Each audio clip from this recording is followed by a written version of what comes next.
in-laws or not, if you like them, if you like, etc., etc. Okay, so Parashat Vayetzei, I said we're going to talk about in-laws, mother-in-laws and father-in-laws in particular, not sister-in-law, brother-in-laws.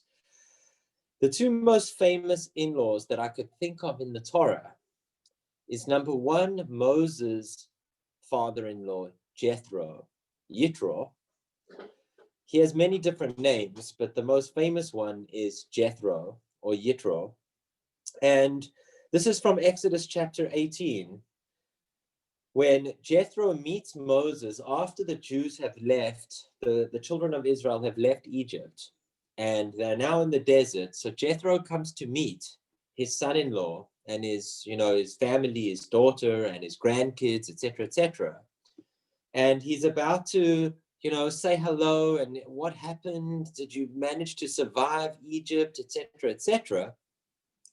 And he gives criticism to Moses. Unbelievable. He gives criticism like a proper father-in-law would do. He gives criticism. Moses,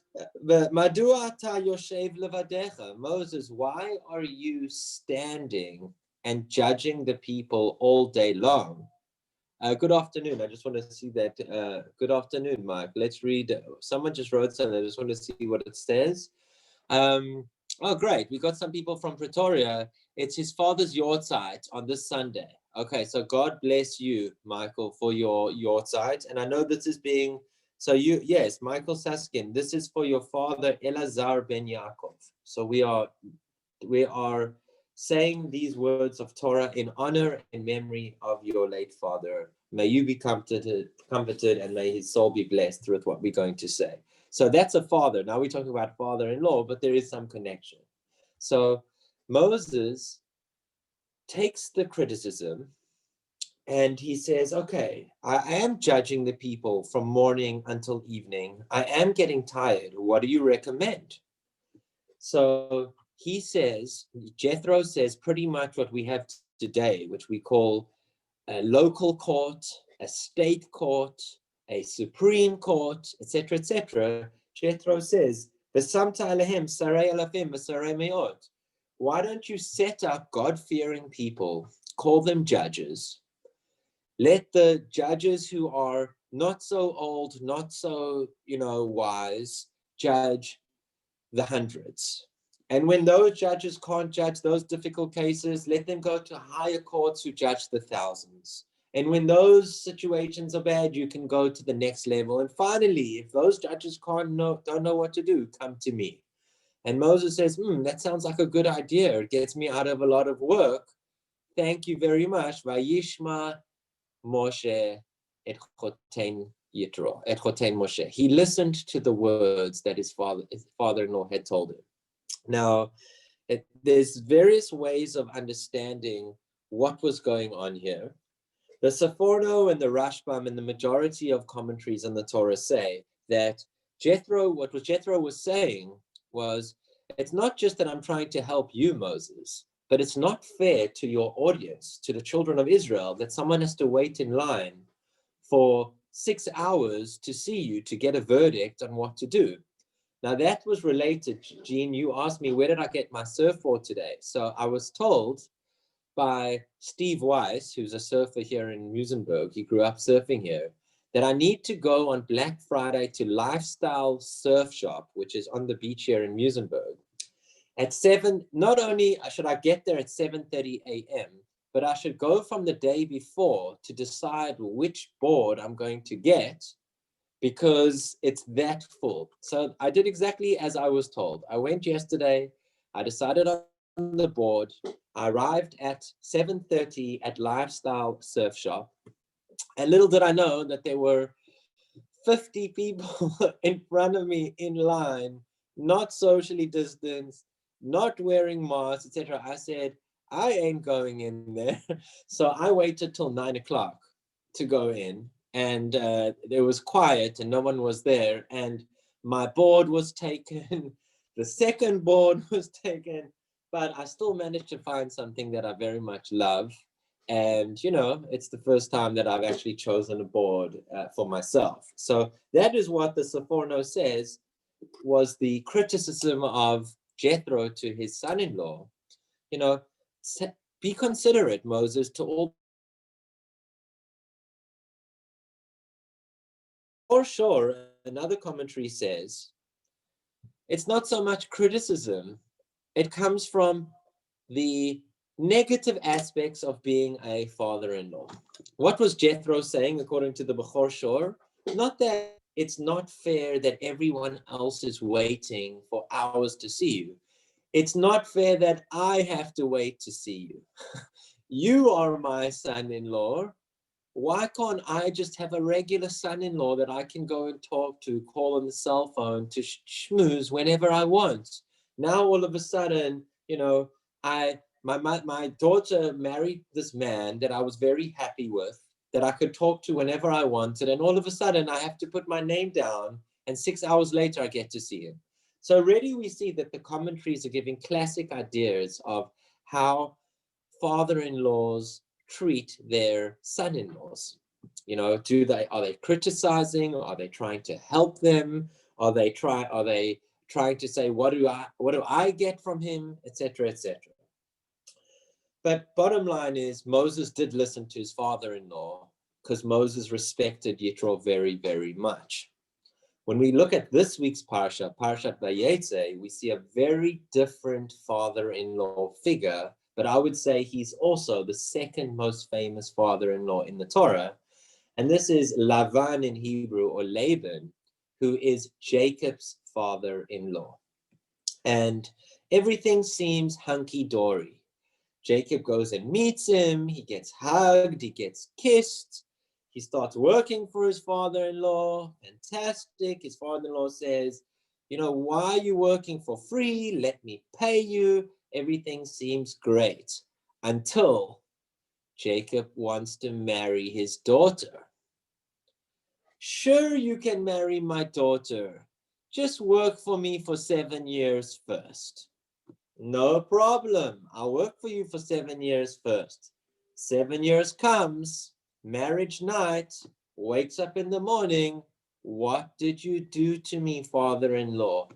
You swapped the woman that I'm in love with for her sister. What were you thinking? What is the response of the famous father-in-law Lavan? Lo yaseh chen bimkomenu latet hatzira lifnei habechira.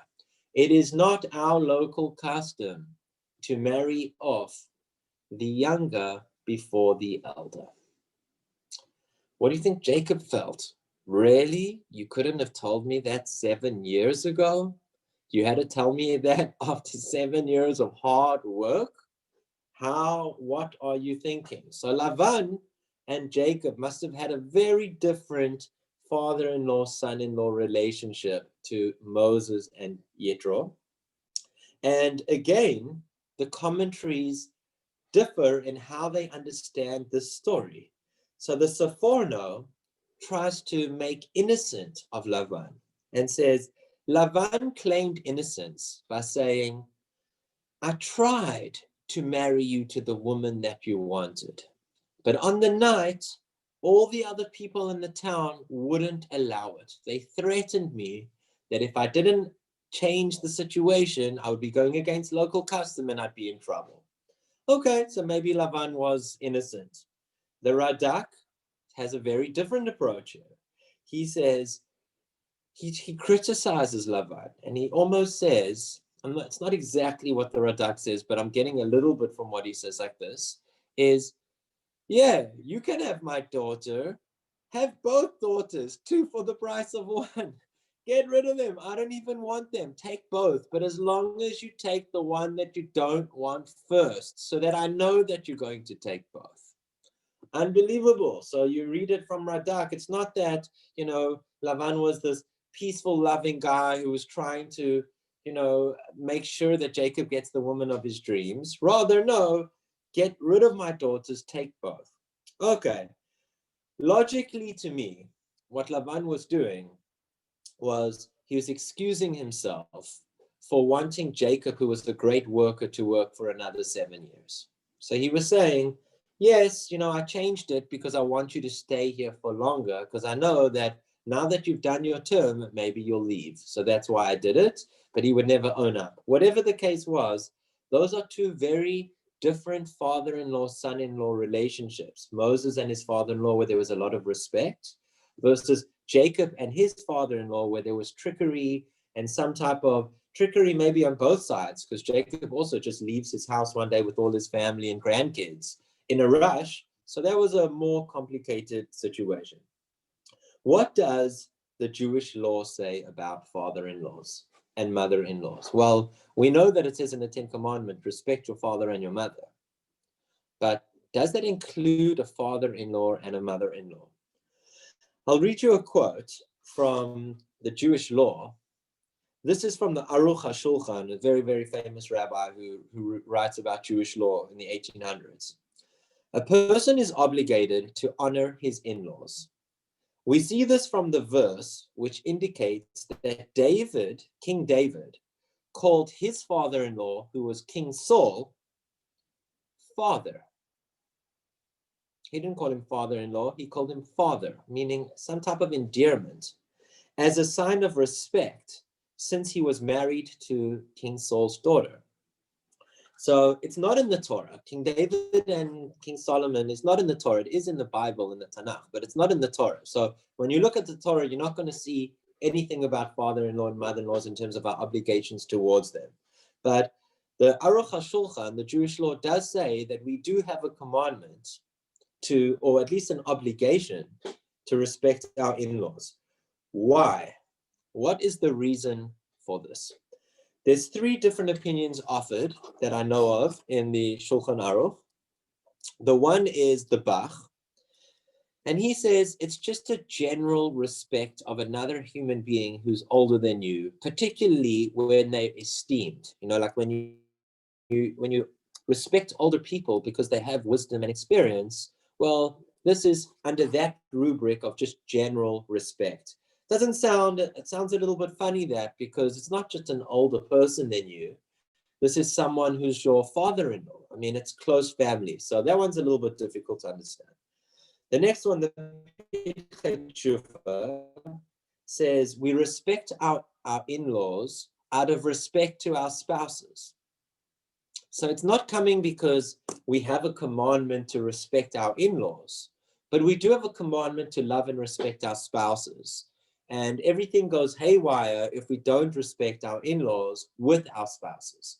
So that could be logical, but that's also a little bit funny because sometimes our spouses hate their parents and they don't respect their parents themselves. So if our spouses don't respect our parents, why should we have to respect our parents?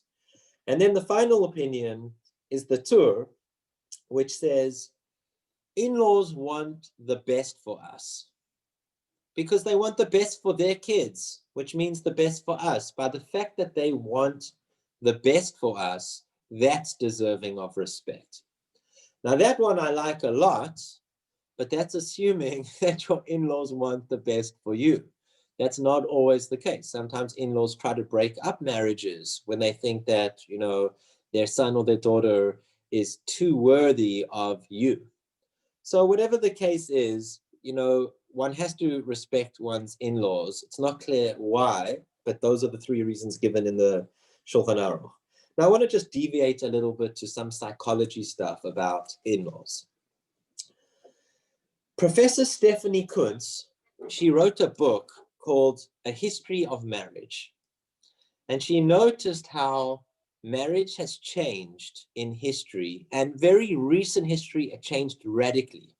So before the 1900s, it was almost as if people got married for their in-laws.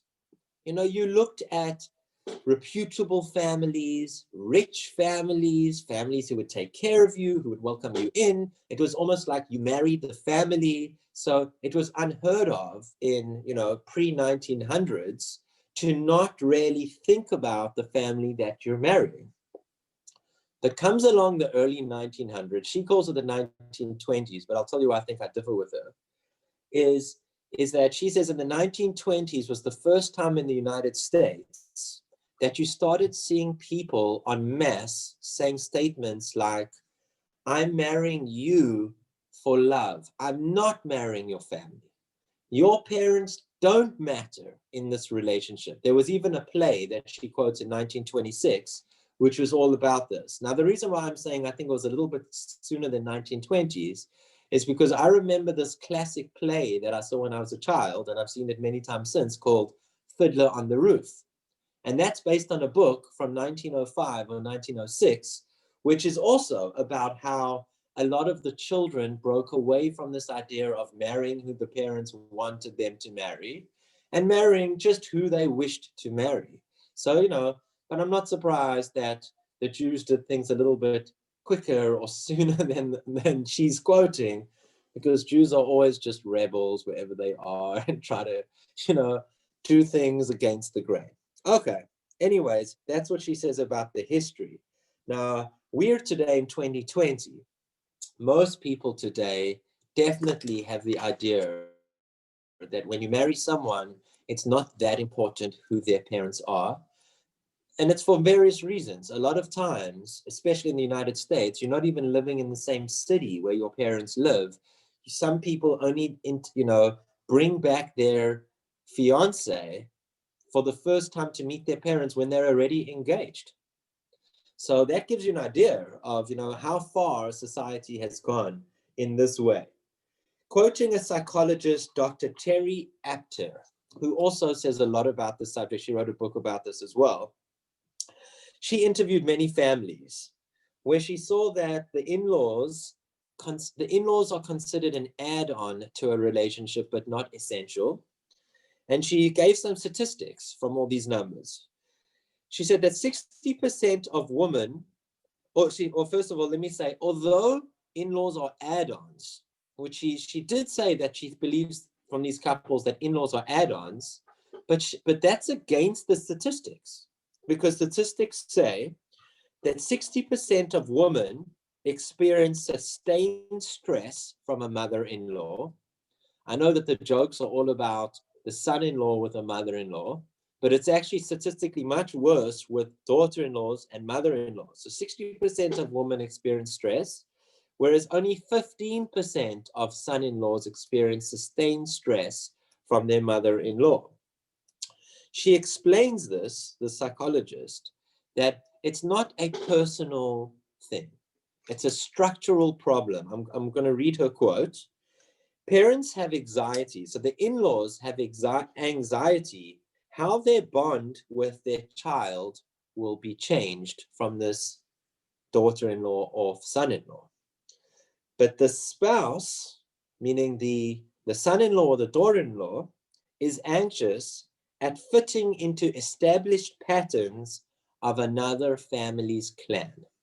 So there's a structural divide going on here. It's not just like personal, my personality versus yours, but in-laws, are going through the motions of how they're going to deal with, having another person affect their relationship with their child that they've reared. And the daughter-in-law, the son-in-law are anxious about being included in something that they had no say in. Interesting. Another professor, Professor Enyart from a university, he says, most relationships are very different to an in-law. I'm going to call it the in-law relationship. I mean, the son-in-law and the mother-in-law. The in-law relationship, because normal relationships, you just care about what someone thinks about you, and they just think about what you think about them. But an in-law relationship, it's all founded on that third party, which is the person that you're married to. So it's all about, it's not just about how my in-laws think about me, but it's about how my in-laws think that I treat my spouse. So that makes it much more complicated because it's not direct. Another interesting thing that the psychologists go into in a 2008 journal, I know that they interviewed hundreds of families. They found that children feel children-in-law feel part of a family where their in-laws, the parent-in-laws, are quite personal about their family. So, for example, when parents-in-law talk about their son or their daughter as children, or they talk about how they grew up, children-in-law like hearing that information a lot. So they get closer to their parents-in-law when they kind of let into that history that they're really not a part of. At the same time, there's a balancing act because you can't be too personal, because when parents-in-law are very personal, it actually does the opposite effect of bringing the children-in-law close. It actually puts them further away statistically. And I'll mention two instances that this 2008 journal said.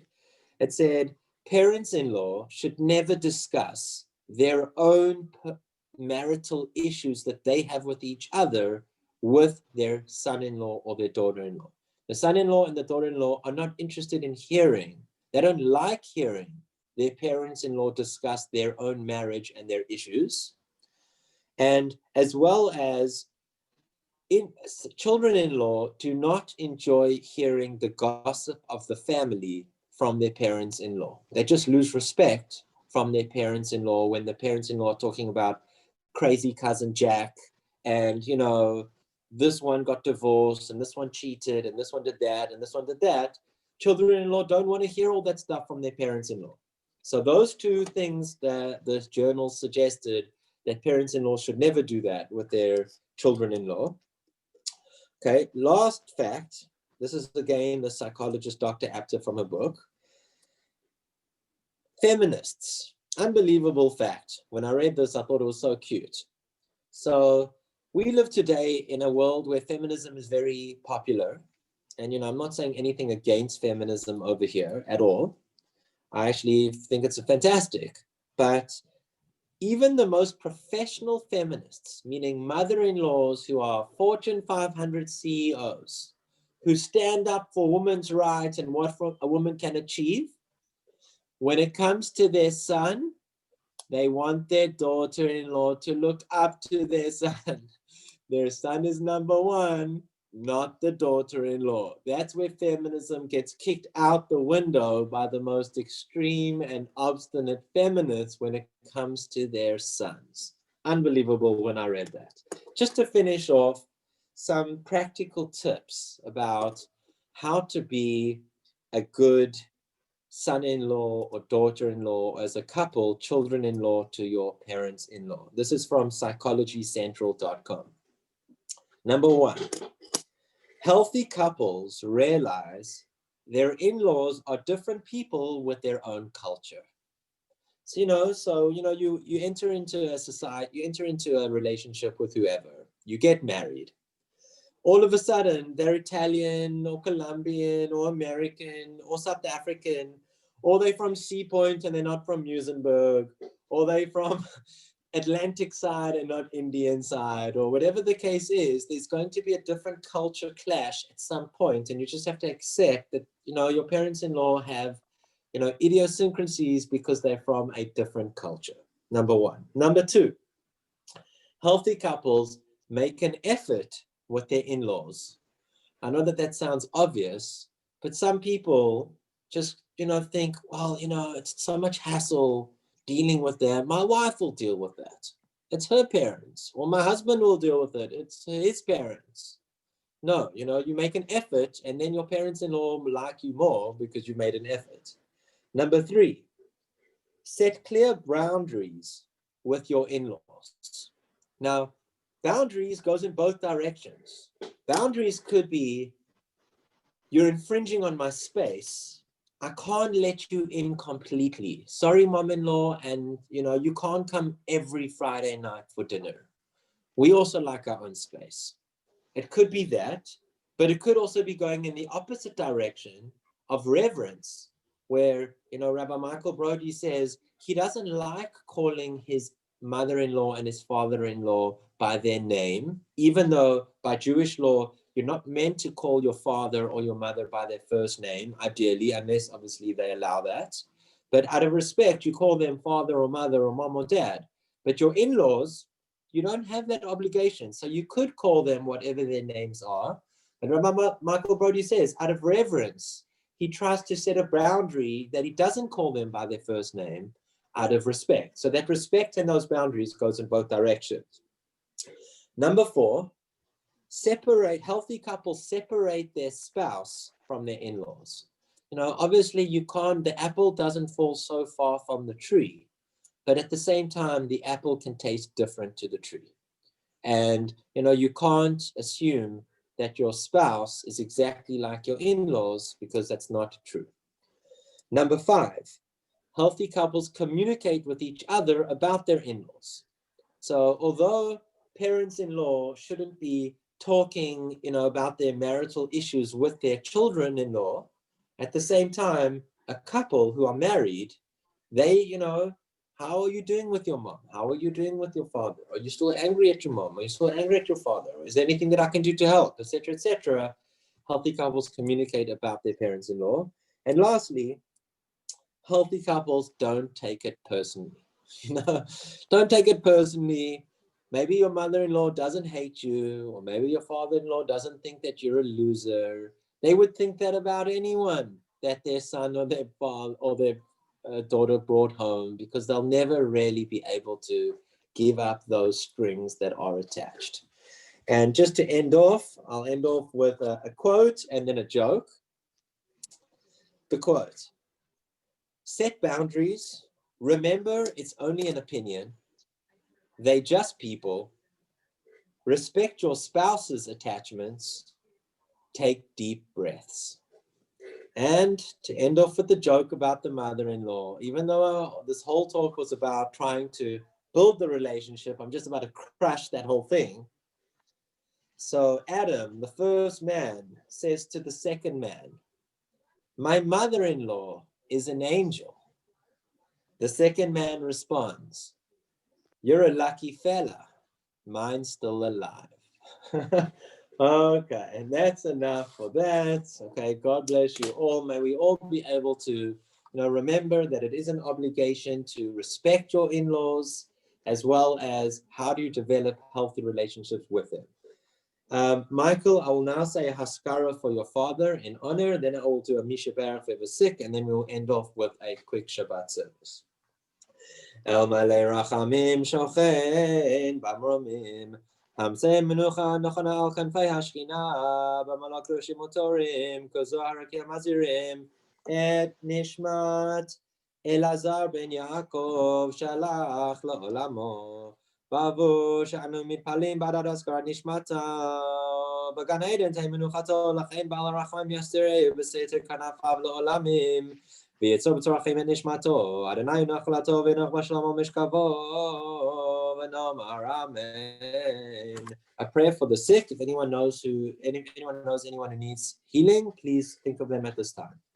מי שברך אבותינו אברהם יצחק ויעקב, משה אהרון דוד ושלמה, ויברך ורפא את החולים, יונה בן דבורה, ואת ראובן דוד הלוי בן דבורה רבקה, ואת מנוחה בת דבורה, ואת איתמשה בת חסיה, ואת אורן מאיר בן יהודית גיטל, ואת חיה בת שרה, ואת דוד בן מרים, ואת גיל בן יפה, ואת שבתאי בן בירה, ואת טליה בת מזל, ואת רפאלה בת שרה, ואת ציפורה בת צרנאידה, בעבור שאנו מתפללים בעבורם, בזכות הקדוש ברוך הוא ימלא רחמים עליהם, להחלימם, להרפאתם, לחזקם, לחיותם, ישלח להם רפואה שלמה מן השמיים, לרמח עבריהם וסגדיהם בתוך שאר חולי ישראל, רפואת הנפש ורפואת הגוף, השבת לזמן קריב, ונאמר אמן.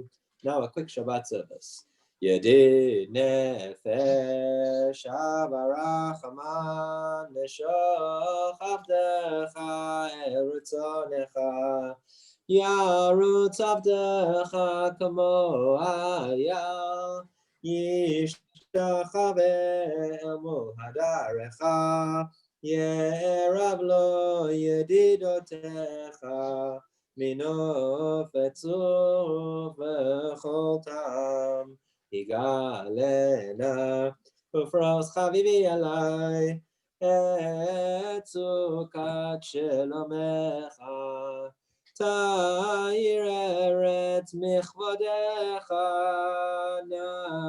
נגילה ונשמחה בך מהרהום כי במועד, וכוננו כימי עולם. לך דודי לקראת כלה, פני שבת נקבלה. לך דודי לקראת כלה, פני שבת נקבלה. בואי ושלום עטרת בעלה, גם בשמחה ובצהלה. תוך אמוני עם סגולה, בואי חלה, בואי חלה. לך דודי לקראת כלה, פני שבת נקבלה.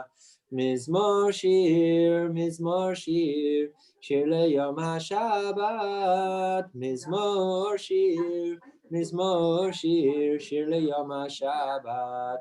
טוב להודות לאדוני ולזמר לשמך עליון, להגיד בבוקר חסדך ואמונתך בלילות. שלום עליכם מלאכי השלום, מלאכי עליון, עליון, עליון. מי מלך מלאכי המלאכים, הקדוש ברוך הוא. ביתכם לשלום, מלאכי השלום, מלאכי עליון.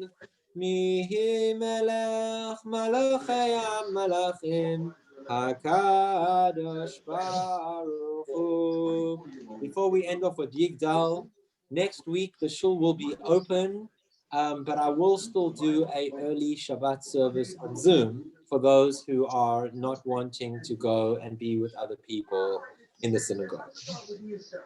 יגדל אלוהים חי וישתבח, נמצא בעיני דל מציאותו, אחד ואין יחיד כייחודו, נעלם גם מצוב לאחדותו, אין לו דמות הגוף ואינו גוף, לא נערוך אליו קדושתו, קדמון לכל דבר אשר נברא, ראשון ואין ראשית לראשיתו, ישלל קץ הימין משיחנו, נבדל מחקק את ישועתו, מתים יחייל ברוך חסדו, ברוך עדי עד שם תהילתו.